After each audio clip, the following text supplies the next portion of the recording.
आज की ये वीडियो हमारे उन भाइयों के लिए है जिनका बजट काफ़ी कम होता है और वो कम बजट में कंफ्यूज रहते हैं कि कौन सा कंपोनेंट यूज़ करें, कौन सा प्रोसेसर यूज़ करना है उन्हें, कौन सा मदरबोर्ड यूज़ करना है, ताकि एक ठीक ठाक लेवल की उन्हें परफॉर्मेंस मिल जाए, ठीक ठाक गेमिंग कर पाए अपने सिस्टम पे। तो काफ़ी लोग कंफ्यूज रहते हैं इसी को लेकर और काफ़ी लोगों के मन में कन्फ्यूज़न ये भी रहता है कि ये जो हमारा राइजन का 3200G प्रोसेसर है, इसमें आपको जो इनबिल्ट ग्राफिक मिलता है उस पर गेमिंग हो पाएगी कि नहीं। तो इन सारा डाउट जो है, जितना भी डाउट है आपको इस प्रोसेसर को लेकर, इस वीडियो में सब कुछ क्लियर होने वाला है। वीडियो बड़ी ज़रूर होगी लेकिन आप इसे अगर पूरा देखोगे तो मैं गारंटी देता हूँ आपको कभी भी कंपोनेंट सेलेक्ट करने में कोई भी प्रॉब्लम नहीं आएगी। और ख़ास करके आपको जो बजट सेगमेंट के लोग होते हैं, जो जिसका बजट उतना नहीं होता और वो 25,000 रुपये के अंदर एक सिस्टम बिल्ड करना चाहते हैं, एक अच्छा सा सिस्टम बिल्ड करना चाहते हैं, उनके लिए ये वीडियो ज़्यादा इंपॉर्टेंट होगी। तो इस वीडियो को स्टार्ट करने से पहले मैं यहाँ पर आपको बताना चाहता हूँ कि इसमें सिर्फ मैं पीसी के कंपोनेंट बताने वाला हूँ। इसमें हमने फुल सेटअप नहीं बताया, जैसे कि फुल सेटअप में आपका मॉनिटर, कीबोर्ड, माउस तीनों इंक्लूड होता है। तो ये होता है फुल सेटअप। और पीसी बिल्ड मैं आपको खाली बताऊंगा कि आपके पीसी के अंदर कौन कौन से कंपोनेंट लगेंगे, मदरबोर्ड, रैम, एसएसडी और कैबिनेट, पावर सप्लाई के बारे में बताऊंगा। तो इस वीडियो को पूरा ज़रूर देखना और तभी आपको समझ में आएगा कि आपको एक्चुअल में ये प्रोसेसर किस काम के लिए लेना चाहिए और ये प्रोसेसर आपके काम के लिए है कि नहीं, ये भी आपको क्लियर हो जाएगा। तो इस वीडियो को स्टार्ट करते हैं बिना टाइम वेस्ट किए। तो सबसे पहले मैं आपको प्रोसेसर के बारे में समझाने वाला हूँ। हम इस बिल्ड में प्रोसेसर यूज़ करेंगे राइजन 3200G। इस प्रोसेसर के अंदर आपको 4 कोर 8 थ्रेड मिलती है और इसका 4.0 गीगाहर्ट्ज़ तक मैक्स बूस्ट क्लॉक है और आप इसे बेस क्लॉक यहाँ पर देख सकते हैं 3.6 गीगाहर्ट्ज़ लिखी है। मतलब इस प्रोसेसर को आप ओवर क्लॉक भी कर सकते हैं, 4 गीगाहर्ट्ज़ तक अचीव कर सकते हैं इजीली ओवर क्लॉक करके। लेकिन मैं जो मदरबोर्ड बताऊंगा उस पर ओवर क्लॉकिंग वगैरह आपको नहीं करनी चाहिए। और ये प्रोसेसर ओवर क्लॉक भले से होता है लेकिन आपको ओवर क्लॉकिंग नहीं करनी चाहिए। अगर आपको ज़्यादा पता होगा ओवर क्लॉकिंग के बारे में तभी आप ओवर क्लॉकिंग की तरफ जा सकते हो। लेकिन अगर आपको ओवर क्लॉकिंग वगैरह पता होगी तो आपको सीधी सी बात है, कंपोनेंट भी पता होंगे कि कौन कौन से कंपोनेंट किसके साथ लगाना चाहिए। तो यहाँ पर आप देख सकते हैं ये जो प्रोसेसर है, कई लोगों को इसके बारे में कन्फ्यूज़न रहता है कि ये 2nd जनरेशन का प्रोसेसर है या फिर 3rd जनरेशन का प्रोसेसर है। तो यहाँ पर आप देख सकते हैं सीधा सीधा लिखा हुआ है यहाँ पर 2nd जनरेशन प्रोसेसर और विथ रेडॉन ग्राफिक्स। इस प्रोसेसर के अंदर आपको जो iGPU देखने मिलता है उसका नाम वेगा 8 है और वेगा 8 जो है उसकी वीडियो रैम की बात करें तो 2 GB की आपको वीडियो रैम मिल जाती है उसमें। मतलब वो शेयर्ड मेमोरी के साथ चलती है, जैसे कि अगर आप 8 GB का रैम डालोगे तो 2 GB आपकी ग्राफिक के लिए रिजर्व हो जाएगी। तो उसमें से बची 6 GB आपके सिस्टम के लिए यूज़ होगी, आप गेम वगैरह खेल सकते हो उसमें। लेकिन मैं आपको वो भी समझा दूंगा कि आपको मिनिमम कितना GB रैम डालना चाहिए। तो पहले हम प्रोसेसर के बारे में समझ लेते हैं। तो यहाँ पर मैं सीधा सीधा एक्सप्लेन करना चाहता हूँ कि ये प्रोसेसर उन लोगों के लिए है जिनका काम ग्राफिक रिलेटेड उतना नहीं होता, मतलब जो हैवी ग्राफिक का काम नहीं करते उनके लिए ये प्रोसेसर है। आप में से कई सारे लोग ऐसे होंगे जो प्रोग्रामिंग करते होंगे या फिर डेवलपर होंगे, आप वेब डिज़ाइनिंग करते होंगे या फिर एप्लीकेशन डेवलपमेंट में होंगे, तो ये प्रोसेसर आपके लिए बेस्ट होता है। और अगर आप कुछ लोग ऐसे भी होते हैं कि वेब डेवलपमेंट या फिर ऑफिस वर्क के अलावा थोड़ी बहुत गेमिंग करना चाहते हैं, मतलब थोड़ी बहुत यानी कि आपको ठीक ठाक एक गेमिंग करने मिल जाए, तो वो प्रोसेसर अगर आप ढूंढ रहे हैं तो ये प्रोसेसर आपके लिए बेस्ट है। अगर आप एक अच्छी लेवल की गेमिंग करना चाहते हो तो ये प्रोसेसर आपके लिए नहीं होता है, क्योंकि इसके अंदर जो वेगा 8 ग्राफिक मिलता है 2 GB का, वो उतना कैपेबल नहीं होता है कि आपको 1080p पर अच्छी खासी फ्रेम रेट के साथ, अच्छी खासी सेटिंग के साथ आपको एक अच्छी खासी गेमिंग करवा दे। तो इस बात का भी ध्यान रख लेना, ये उन लोगों के लिए प्रोसेसर नहीं बना है। अगर आपका बजट एकदम कम है तो आप ज़्यादा कुछ एक्सपेक्ट भी नहीं कर सकते उसके साथ। तो यहाँ पर मेरे ख्याल से आपको समझ में आ गया होगा कि इसके अंदर आपको जो ग्राफिक्स मिलता है प्रोसेसर के अंदर ही होता है वो ग्राफिक, और iGPU बोलते हैं उसे। तो इनबिल्ट जो इसमें GPU मिलता है उस पर आप ठीक ठाक गेमिंग कर सकते हो, डिस्प्ले आउटपुट ले सकते हो, आपको एक्स्ट्रा डेडिकेटेड ग्राफिक कार्ड लगाने की ज़रूरत नहीं होती है। तो आई होप आपको ये डाउट क्लियर हो गया होगा। अगर फिर भी प्रोसेसर के बारे में कुछ और डाउट होगी तो आप वीडियो के नीचे कमेंट कर देना, मैं उसका रिप्लाई दे दूंगा आपको। और इसकी और एक्चुअल प्राइस की बात करते हैं। एक्चुअल प्राइस इसका 8,300 रुपये तक है। मतलब अगर आपको 8,300 रुपये तक ये प्रोसेसर मिल रहा है कहीं पर भी तो ईजिली बाय कर सकते हैं। लेकिन मैं आपको गारंटी देता हूँ ऑल ओवर इंडिया या फिर आप बाहर भी कह लो, कहीं बाहर से भी मंगाते होंगे तो लगभग आपको 12,000 रुपये तक ये प्रोसेसर आज के टाइम पे मिल रहा होगा। तो मैं आपको बिल्कुल भी रिकमेंड नहीं करता इतना ज़्यादा प्राइस पे करने के लिए, क्योंकि ये प्रोसेसर उतना भी कैपेबल नहीं है कि आप इसके लिए 12,000 प्राइस पे कर दो। तो थोड़ा रुक सकते हो आप, थोड़ा प्राइस कम होने का वेट कर सकते हो, जिससे आपको अच्छी वैल्यू प्रोवाइड हो सके। मतलब 8,200 रुपये में ये इजीली मिलता था एक टाइम पर। आज के टाइम पर आपको पता होगा ग्राफिक कार्ड की प्राइस इतनी ज़्यादा हाई हो गई है कि लोग ग्राफिक कार्ड बाय नहीं कर सकते, और जिनको मजबूरी में पीसी बिल्ड करना होता है वो एपीयू की तरफ जाते हैं। तो इस समय एपीयू का सेल बहुत ज़्यादा हो रहा है, मतलब एपीयू की डिमांड मार्केट में बहुत ज़्यादा बढ़ चुकी है। इसमें आपको 3400 GB मिलता है राइजन 5, वो भी प्रोसेसर का डिमांड बहुत ज़्यादा बढ़ चुका है, इसलिए इनकी रेट ज़्यादा हाई हो चुकी है। आपको पता होगा जिसकी डिमांड जितना ज़्यादा हाई होती है उसका रेट भी उतना हाई होता है, और अगर आप रेट बढ़ा कर बेचोगे तो सीधी सी बात है 3-4 गुना आपको मुनाफा होता है। तो इस प्रोसेसर का प्राइस अभी सीधा डबल पे चल रहा है, तो मैं आपको रिकमेंड नहीं करूँगा आज के टाइम पे ये प्रोसेसर आप बाय करो। अगर थोड़ा रुक जाओगे तो आपको अच्छी वैल्यू में ये प्रोसेसर मिल सकता है। तो आई होप प्रोसेसर को लेकर आपका डाउट क्लियर हो गया होगा। तो इसके साथ सबसे अच्छा मदरबोर्ड कौन सा होता है, अब हम मदरबोर्ड देखते हैं। हमारे Ryzen 3200G प्रोसेसर के लिए सबसे अच्छा मदरबोर्ड, सबसे कम बजट में आने वाला मदरबोर्ड MSI A320A Pro है, और इस मदरबोर्ड में आपको M.2 स्लॉट नहीं मिलता है, जिससे ये मदरबोर्ड काफ़ी सस्ते रेट में आपको मार्केट में देखने मिल जाएगा। तो अगर आप M.2 NVMe वगैरह यूज़ नहीं करना चाहते तो इस मदरबोर्ड को आप बाय कर सकते हैं। ये मदरबोर्ड आपको ईजीली 3,500 रुपये से लेकर 4,000 रुपये तक आपको मार्केट में मिल सकता है। ऑफलाइन मार्केट में आप जाकर प्राइस इसकी निकाल सकते हैं, और इसमें आपको HDMI ऑन बोर्ड मिल जाता है, मतलब HDMI पोर्ट दिया गया है, DVI पोर्ट दिया गया है इसमें, और USB 3.0 के भी पोर्ट मिल जाते हैं, ऑडियो के भी पोर्ट मिल जाते हैं, जितने बेसिक आपको पोर्ट्स होते हैं वो सारे मिल जाते हैं। 4 SATA केबल इसमें कनेक्टर मिलता है, USB 3.0 का भी पोर्ट मिलता है। अगर आपके कैबिनेट में 3.0 सपोर्ट करता है तो 3.0 का भी पोर्ट मिल जाएगा आपको।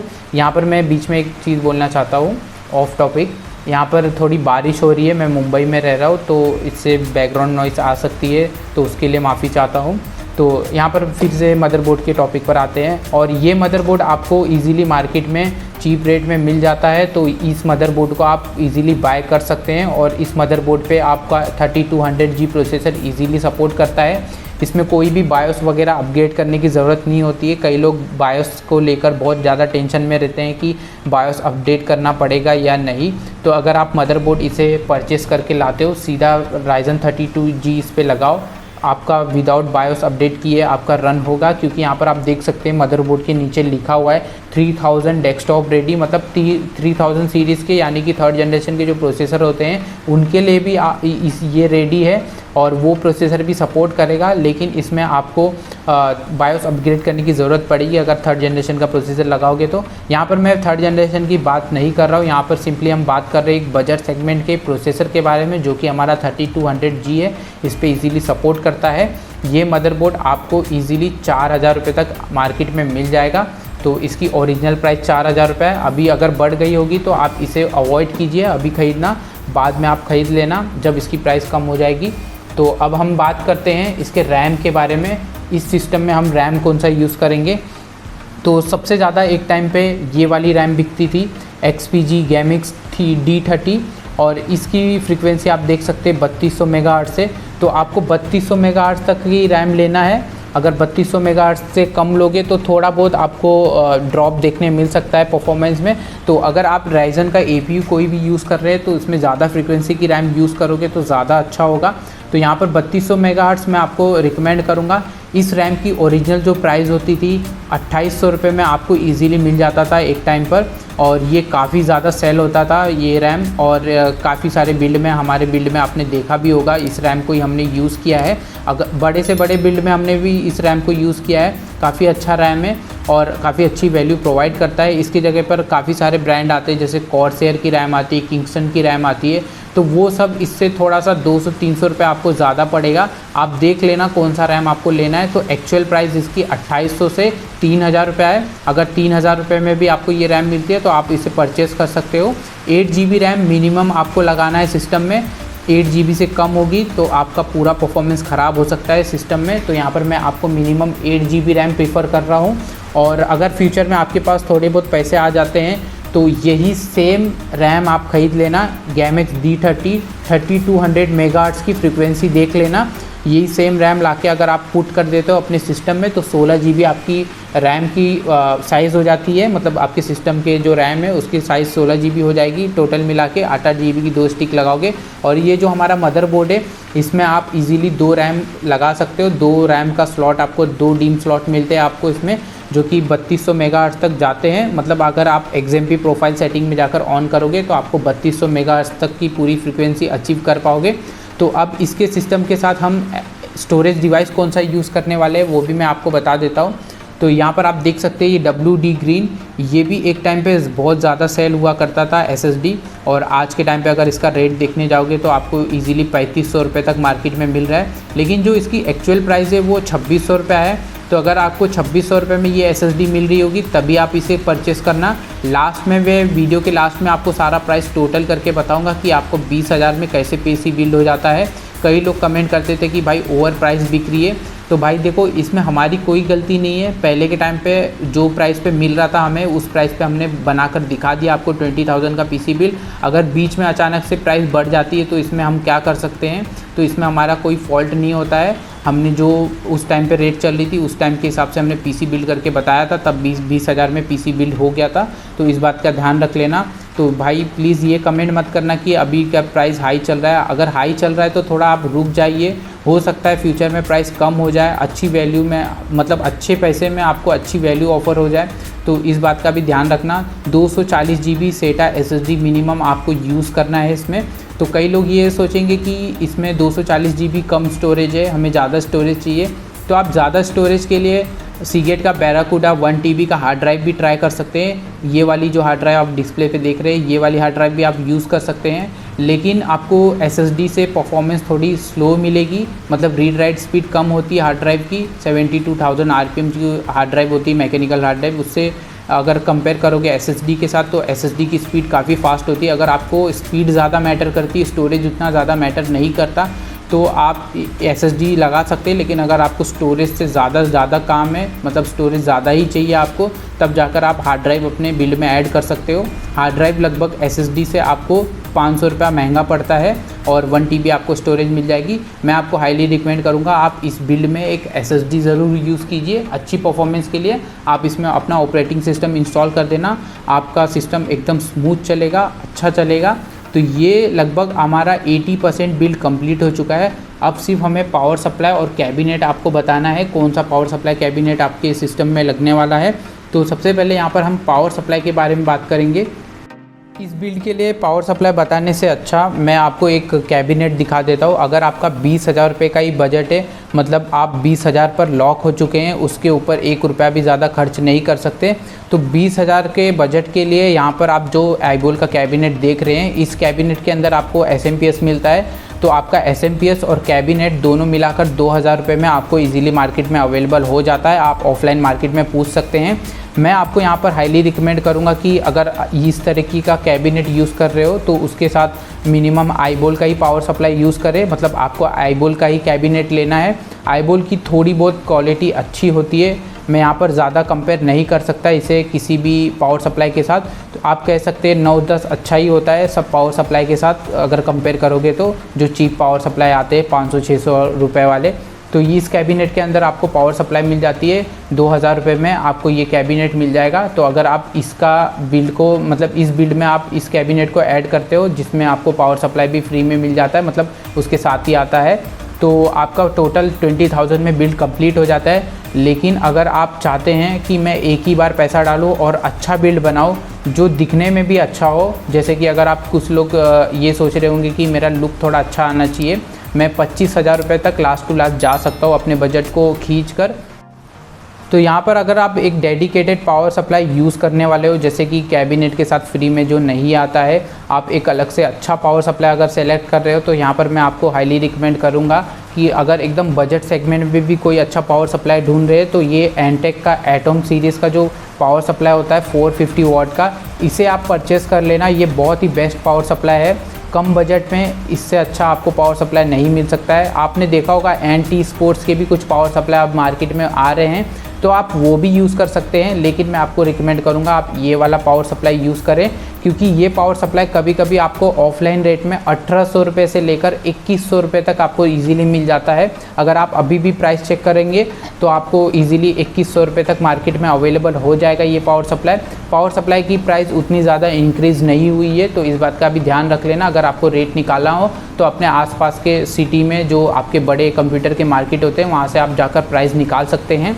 तो हो सकता है कोई सेलर आपको ज़्यादा प्राइस भी दे सके, तो ये आपके ऊपर डिपेंड करता है कि आपका सामने वाला जो सेलर है वो कितना मार्जिन रख रहा है अपने कंपोनेंट के ऊपर। तो यहाँ पर मैं हाईली रिकमेंड करूँगा आपको एनटेक का एटम 450 वाट का पावर सप्लाई।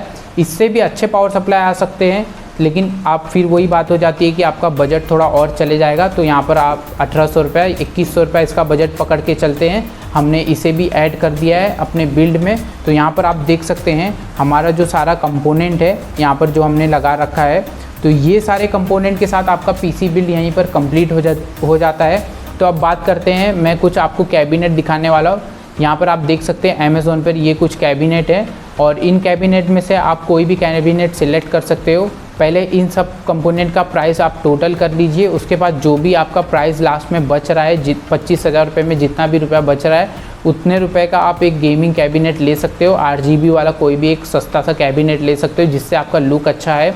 अब कई लोग ये बात करते हैं कि एयर फ्लो अच्छा होना चाहिए, तो देखो एयर फ्लो के हिसाब से मैं कुछ कैबिनेट के लिंक आपको लिंक डिस्क्रिप्शन में दे दूंगा जिनके ठीक ठाक एयर फ्लो आपको मिल जाएंगे। लेकिन अगर आप सोच रहे होंगे कि मेरे को एकदम अच्छा एयर फ्लो चाहिए, तो भाई पैसा भी वैसा डालना पड़ता है आपको कैबिनेट में। कैबिनेट एयर फ्लो वाले अच्छे आते हैं, लेकिन 4 से 5 हज़ार रुपये तक आपको कैबिनेट देखने मिलेगा। तो फिर वही बात बढ़ जाएगी कि आपका बजट थोड़ा और ज़्यादा इंक्रीज़ होते जा रहा है धीरे धीरे करके।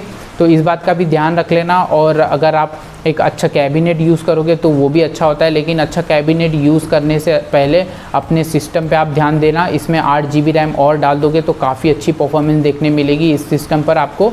और अगर आपको एक्स्ट्रा स्टोरेज ऐड करना है, जैसे SSD हमने ऐड करने बोला है आपको, आप इसके ऊपर कुछ डालना चाहते हो तो 1TB 2TB या फिर 10TB तक की हार्ड ड्राइव इसमें ऐड कर सकते हो इजीली।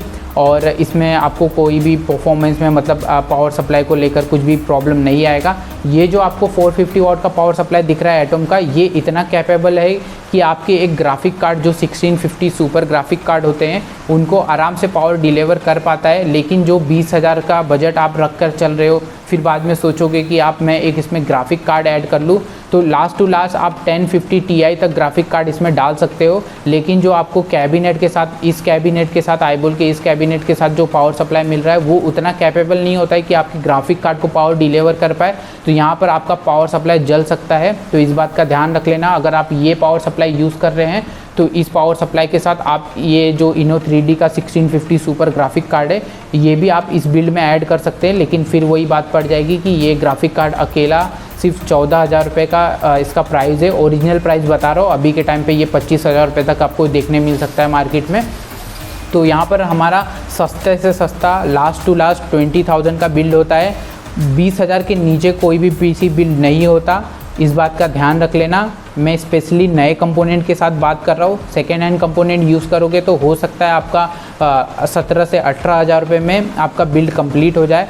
तो यहाँ पर मैं आपको सेकेंड हैंड कंपोनेंट कभी भी रिकमेंड नहीं करता, क्योंकि उस पर वारंटी वगैरह का थोड़ा प्रॉब्लम होता है, जिससे आपका अगर कंपोनेंट आगे चल के बर्न हो जाता है, कुछ जल जाता है, आपका कंपोनेंट में से कोई भी पार्ट डिफेक्ट निकल जाता है, तो उस पर आपको वारंटी मिलेगी नहीं। तो इससे आपका पूरा पैसा भी ख़राब हो सकता है। तो मैं आपको रिकमेंड करूँगा कि आप नए कंपोनेंट के साथ जाइए। पावर सप्लाई के ऊपर आपको 2 साल की वारंटी मिलती है, मदरबोर्ड के ऊपर आपको 3 साल की वारंटी मिलती है, रैम के ऊपर 3 साल की वारंटी मिलती है, SSD के ऊपर 3 साल की वारंटी मिलती है, प्रोसेसर के ऊपर 3 साल की वारंटी मिलती है आपको। तो मिनिमम आप 3 साल पकड़ के चलो हर एक कंपोनेंट पे। 3 साल तक आपको सोचने की ज़रूरत नहीं है अगर आप नए कंपोनेंट यूज़ करते हो। तो मैं उम्मीद करता हूँ आपको ये वीडियो पसंद आई होगी। अब इसके बाद भी कुछ और डाउट रहता है, जैसे कि इसमें हम इंटरनेट कैसे यूज़ करेंगे। तो आप डायरेक्ट लैन केबल RJ45 जो केबल होता है वो डायरेक्ट अपने मदरबोर्ड के साथ कनेक्ट करके यूज़ कर सकते हो, काफ़ी अच्छी स्पीड आती है। लेकिन कुछ लोग कहेंगे कि मेरा राउटर दूर है मेरे घर से जहाँ पर मैं अपना सेटअप लगाया हो, तो मुझे वायरलेस कनेक्शन चाहिए। तो यहाँ पर आप एक सिंपल सा TP-Link का ये जो वाईफाई कार्ड आता है इसे भी ऐड कर सकते हैं। लेकिन मैं आपको रिकमेंड करूँगा ऐसा जो USB आता है उसे मत परचेस करना। इसके ऊपर भी मैं वीडियो बनाने वाला हूँ। इस USB के साथ मुझे प्रॉब्लम आ चुकी है और इसके बाद मैंने ये अपने सिस्टम में डाला है, ये वाला वाईफाई कार्ड। आप देख सकते हैं इसमें एक एंटीना भी है। इसका सिग्नल काफ़ी स्ट्रॉन्ग है, मतलब इसका जो रिसीवर सिग्नल है वो काफ़ी ज़्यादा स्ट्रॉन्ग है। अच्छे खासे रेंज मुझे कैप्चर करके दे देता है, अच्छी खासी फ्रीक्वेंसी कैप्चर कर लेता है ये वाईफाई कार्ड। तो ये आपको इजीली 700 रुपये तक अमेज़ॉन पर देखने मिल जाएगा। आप इसे अपने बिल्ड में ऐड कर सकते हैं। फिर वही बात पड़ जाती है कि 700 रुपये आपका एक्स्ट्रा और जाएगा वाईफाई कार्ड के साथ। तो यहाँ पर ये आपका कंप्लीट बिल्ड हो जाता है। तो यहाँ पर आप साइड में प्राइस देख रहे होंगे, नीचे आपको प्राइस दिख रही होगी कि 20,000 के बिल्ड में आपको कौन कौन से कंपोनेंट यूज़ करने हैं और आप 25,000 के बिल्ड में आपको कौन कौन से कंपोनेंट यूज़ करने हैं। तो मैं उम्मीद करता हूँ आपका इस वीडियो में सारा डाउट क्लियर हो गया होगा। अब मैं बात करता हूँ गेम कौन कौन से चलेंगे। तो इसमें आप वैलोरेंट, PUBG मोबाइल, GTA 5 और वॉरजोन, ये सारे गेम आप इजीली प्ले कर सकते हो 720p पर, मतलब लो सेटिंग पर आप सारे गेम खेल सकते हो इजीली। अब इसमें बात करते हैं हाई ग्राफिक, जो साइबरपंक हो गया या फिर Assassin's Creed ओडेसी हो गया। तो ये सब गेम चलते तो हैं लेकिन बहुत ज़्यादा लैग होते हैं, आप प्ले नहीं कर पाओगे, इतना ज़्यादा लैग होगे। तो इस बात का भी ध्यान रख लेना। और मैं आपको इसके ऊपर एक अच्छा सजेशन देना चाहता हूँ। आप इसमें इस बिल्ड में सबसे पहले अगर आप कुछ अपग्रेड करना चाहते हो तो रैम को अपग्रेड कर लेना, 16 GB रैम कर लेना फ्यूचर में। अगर आपके पास पैसे आ जाते हैं तो ज़्यादा अच्छा परफॉर्मेंस देखने मिल जाएगा। तो मैं उम्मीद करता हूँ आपको ये वीडियो पसंद आई होगी। अगर इसी तरह की वीडियो आपको और चाहिए कुछ नए बजट के साथ, जैसे कि 40 से 50 हज़ार रुपये के बजट के साथ मैं आपको एक्सप्लेन करूं कि कौन सा मदरबोर्ड आपके लिए बेस्ट हो सकता है, तो आप मुझे वीडियो के नीचे कमेंट कर देना, मैं उसके ऊपर वीडियो बना दूंगा। तो मैं उम्मीद करता हूं आपको ये वीडियो पसंद आई होगी। अगर आपको वीडियो पसंद आई होगी तो वीडियो को लाइक कर दीजिए, क्योंकि कई लोग लाइक नहीं करते हैं और कई लोग वीडियो देखकर चैनल को सब्सक्राइब नहीं करते। तो प्लीज़ यार, आपकी सपोर्ट की बहुत ज़रूरत है, चैनल को सब्सक्राइब कीजिए। और मिलते हैं अगली वीडियो में इसी तरह के टॉपिक के साथ। तो आगे हम, अगर आपको PC बिल्ड वगैरह देखना है तो हमारे चैनल को एक बार जाकर चेक कर सकते हैं। तो मिलते हैं अगले वीडियो में, तब तक के लिए गुड बाय।